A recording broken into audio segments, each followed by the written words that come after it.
जो पुरानी मीटिंग में हमारे एजेंडाज रह गए थे उन सभी एजेंडों को आज लिया गया है। देश के प्रधानमंत्री माननीय मोदी जी की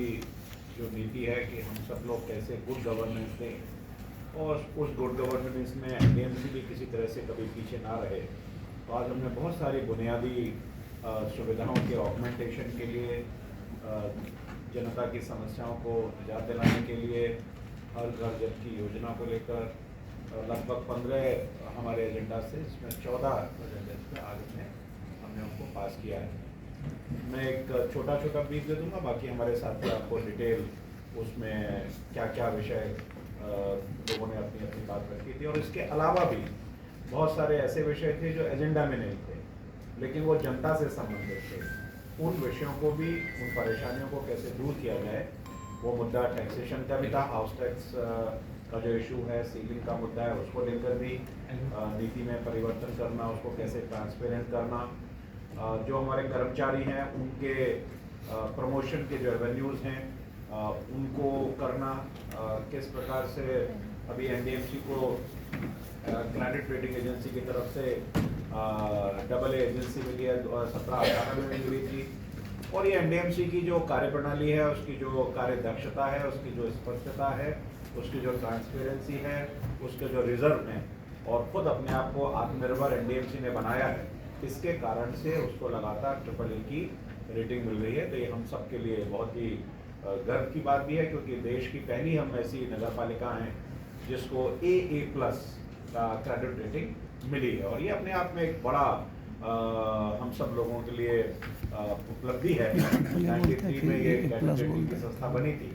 और उसके बड़े कड़े मापदंड हैं जिसको लेकर के एनडीएमसी आगे बढ़ रही है। हमने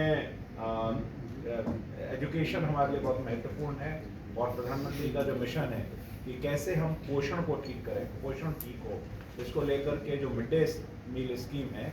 उस स्कीम में अटल Adarsh Vidyalaya senior secondary goal market में एनडीएमसी अपनी किचन बनाने जा रहा है। उस किचन में, सेमी ऑटोमेटेड किचन में, इसके लिए एक RFP तैयार की गई है। लागत उसमें एनडीएमसी की होगी। फिर इस RFP के माध्यम से किन संस्थाओं को, NGOs को किसको देना है, वो डिटेलिंग आपके पास आ जाएगी। बाकी मेरे साथी भी इसके बारे में डिटेलिंग आपको बताएंगे। इसके साथ ही जो हमारी काउस की पॉलिसी थी, जो जिस पॉलिसी में लगातार केंद्र सरकार से भी हमको निर्देश मिले थे कि किस तरह से जो सेलुलर टावर हैं उसके जो हमारे पास जितनी भी हमने लोगों से राइट वे पॉलिसी को लेकर के हमने सुझाव मांगे थे, वो हमारे पास आ गए हैं। उन सुझावों को लेकर के आज इस पॉलिसी को भी अंतिम ड्राफ्ट को मंजूरी दे करके ROF जो है वो आज हम इस मीटिंग में हमने पास किया। डिटेलिंग इसकी भी आपके पास आएगी। साथ ही एनडीएमसी में जो मैंने कहा था कि प्रधानमंत्री जी का मिशन है कि हर घर जल, हर घर नल, ये जो पानी की योजना है, इस योजना को लेकर के जितने भी हमारे बुनियादी सुविधाएं हैं सब लोगों को देश में मिलें, तो एनडीएमसी में आने वाले इसकी शुरुआत पहले भी की थी। जो क्लस्टर हैं, जो छोटे एरियाज हैं, 19 क्लस्टर के आसपास हैं, उन सब क्लस्टर्स में ये हर घर नल के माध्यम से जल मिलेगा और इसमें लगभग 12.73 करोड़ का खर्चा इसमें आएगा। डिटेलिंग अगेन मेरे साथी बताएंगे। पुरानी सीवर लाइन है, पुरानी sewer line brigadier Hoshiyar Singh मार्ग से लेकर के और कुशक नाले तक, इसका भी इसका ऑगमेंटेशन का कार्य भी एनडीएमसी ने इस मीटिंग में पास किया है। 14.37 करोड़ का इसमें एस्टिमेटेड लागत आएगी। इसी के साथ दोस्तों, एनडीएमसी क्षेत्र में जो हमारा CND वेस्ट है, हम स्वच्छता हमारा मिशन है, प्रधानमंत्री जी का मिशन है, स्वच्छता को किस तरीके से आगे बढ़ाना है, तो ऑटोमेटेड तरीके से किस तरीके से एनडीएमसी में निकलने वाला जो CND वेस्ट है उसके लिए भी एक ड्राफ्ट रेजोल्यूशन बनाया है। और ये डंपिंग की नीति अगले आने वाले 5 साल के लिए 52.79 करोड़ का इसमें खर्चा आएगा 7 साल के लिए, जिसमें जो हमारे यहाँ से निकलने वाला CND वेस्ट है उसको लेना, ले जाना, ट्रांसपोर्टेशन, डिटेलिंग आपके पास आ जाएगी। ऐसे ही SP मार्ग पर कमल आतातुर्क मार्ग कुशक नाले में इसमें भी एक वेस्ट वाटर जो है उसके लिए एसटीपी बना करके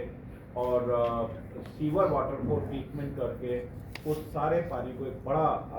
आईआईटी इसको देख रहा है और आईआईटी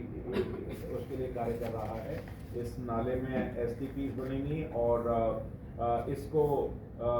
सी गंगा आईआईटी कानपुर इसको देखेगा। इसकी डिटेलिंग भी बाकी रिलीज के माध्यम से हमारे साथी भी आपको बता देंगे। ऐसे ही पीपीपी मॉडल पर हमारे जो पीटीयूज हैं सीटीयूज हैं इनको 4 जोन्स में बांट करके और लगभग 5 से 8 साल का पीरियड इनको देकर इनका रखरखाव और इनको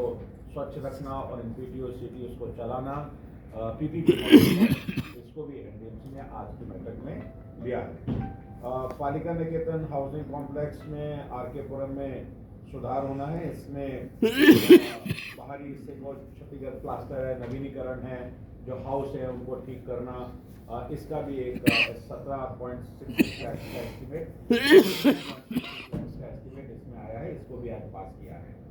इसी के साथ हमारे डेंटल क्लिनिक जो दिल्ली में one of the finest and excellent dental clinic है, जिसमें हमारे लोगों की डिमांड बहुत ज़्यादा बढ़ रही है, वेटिंग पीरियड बढ़ रहा था, तो इसके लिए 5 सीनियर रेजिडेंट डॉक्टर और 4 जूनियर रेजिडेंट डॉक्टर के नए पदों का सृजन किया गया है, जिसके माध्यम से लोगों को वेटिंग पीरियड समाप्त हो जाए और लोग लंबे समय तक इंतजार ना करना पड़े और डेंटल की उनको जो केयर है वो ठीक से मिल जाए। साथ ही एनडीएमसी ने जल आपूर्ति प्रणाली को मजबूत करने के लिए जो पानी के मीटर हैं उन मीटर्स को बदलने का जो काम है, जो लेटेस्ट मीटर है जिससे बिलिंग सिस्टम भी ठीक हो और प्रॉपर तरीके से लोगों को मिले, ये भी इस आज की बैठक में पास हुआ है। फिर हमारे जो बगल में एनटीसीसी चरण 2 जो बिल्डिंग है इसको 3 साल की अवधि के लिए इसके रखरखाव, इसकी मेंटेनेंस, इसकी क्लीनिंग, उसके लिए भी सेवाएं प्रदान करने का जो मैकेनिकल स्वीपिंग है वो मैकेनिकल स्वीपिंग के लिए 3 साल के अनुबंध का भी इस बैठक में प्रस्ताव पास किया है। फिर इसके साथ ही हमारे जो सब स्टेशंस हैं, 8 सब स्टेशन का ऑगमेंटेशन हो गया था, 3 सब स्टेशन रह गए थे, उनके ऑगमेंटेशन को भी करने का कार्य आज की मीटिंग में पास किया गया है, जिसमें लगभग 10.29 करोड़ का जो 3 बुद्ध सब स्टेशन है उनका कार्य आगे बढ़ेगा। और एक लास्ट में एनटीपीसी के साथ एनटीपीसी विद्युत व्यापार निगम लिमिटेड को अगले 6 महीने के लिए जो हमारा परचेज एग्रीमेंट है उस परचेज एग्रीमेंट को भी आज की मीटिंग में पास किया है, जो 17/3/2024 से लेकर 16/9/2024 तक आगे देगा, जिसमें हमको जो पावर ऑफ खरीदते हम डिस्कॉम है उसको हम आगे बढ़ाते हैं, जिससे कि लोगों को निर्बाध रूप से बिजली की आपूर्ति और बाकी पानी की आपूर्ति और सुविधाएं मिल रही। तो मैं कह सकता हूं कि आज एनडीएमसी में बहुत ही महत्वपूर्ण विषयों पर आज बहुत लंबे डिस्कशंस भी हुए हैं।